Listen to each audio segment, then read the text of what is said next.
everybody, it's Isobel here from Cow and Beef Library, and today I am going to be making cheese scones. A wee bit different from the plain ones that I've made in the past. So what I've got here is 8 ounces of self-raising flour, okay? Now to that I'm going to add a 1/4 teaspoon of salt and a 1/4 teaspoon of mustard, dry mustard powder. Now didn't go, oh, I don't like mustard, because that's what I did. But to be honest, you don't really taste this in the scones, it just brings out the flavour of the cheese, okay? Something else I have, 3 ounces of grated cheese. I've used extra mature cheese just to give it more flavour. And I've got 1.5 ounces of butter and some milk. Okay, so this is my 8 ounces of self-raising flour. Now to that I'm going to add a 1/4 teaspoon. This is a 1/4 teaspoon, it's very small. It's on one of these things that you could get at B&M's, very cheap. It's got all the different sizes. So I'm just using 1/4 teaspoon, just make sure it's level, not too much. Pop it in, and I want a 1/4 teaspoon of salt. Now it's virtually impossible to measure a 1/4 teaspoon of salt when you're taking out a big container like this. So I'm just going to pop it in my hand. So that's it. Now I'm going to mix these together, just to make sure it's all mixed through. That's it. Now what I want next is my 1.5 ounces of butter. Just pop the in there. This is where you get your fingers dirty.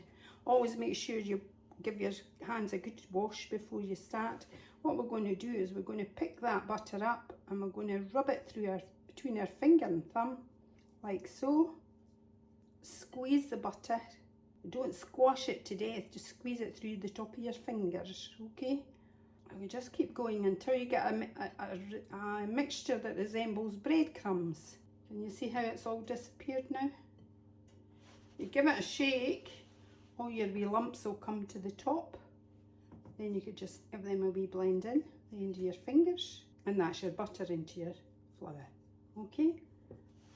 Now, what I want next is to add in my cheese. As I said, 3 ounces of grated cheese. You can grate it smaller, I just grated it this size. Okay, I'll just pop that in. It'll be nice and cheesy and delicious. Work that through. Again, just lift it, mix it in. The more you lift something like this, the more air it puts in, and the air are always good, it makes it rise. Okay, so that's your cheese in, can you see? And what we want now is a 1/4 pint of milk.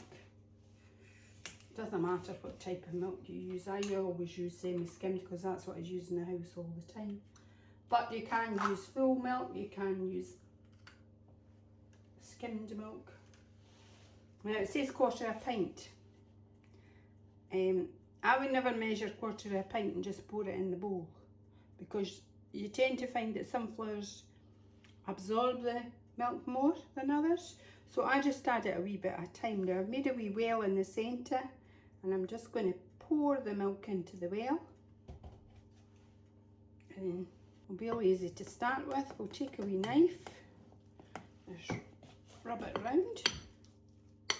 And a wee bit more. Never just put loads in, because you're better have no enough than too much. Now, this is where I'm going to get really messy. I've taken all my rings off to do this, because it is really messy. Add a wee bit more and get in there with your hands to bring it all together.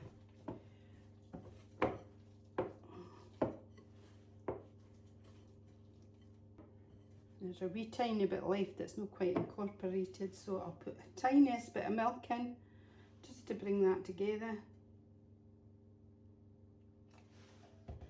Probably a wee bit too much. I'll just incorporate it until it's all one dough. just perfect. So we're okay. Now, that's your dough, okay? What we're going to do now is we're going to take some flour.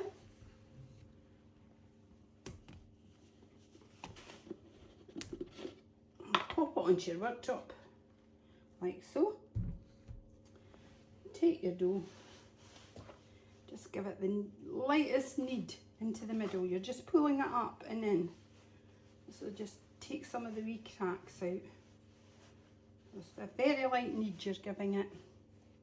Move my hand out the way, you maybe see what I'm doing, okay? When you've got it like that now, don't take a rolling pin and roll this, because what you're doing is you're squeezing all the air back out that you've tried so hard to put in. So take your thumbs, your fingers rather, or knuckles, like this. Make sure they're well floured and just squeeze that down, okay? Now you don't want to squeeze them all the way down to make it into a biscuit. You want to leave some depth in it, okay? But there we go, that'll do.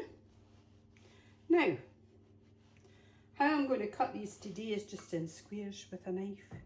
You can use your wee cutter and cut them out, but I'm just going to cut them in squares because they're cheesy scones.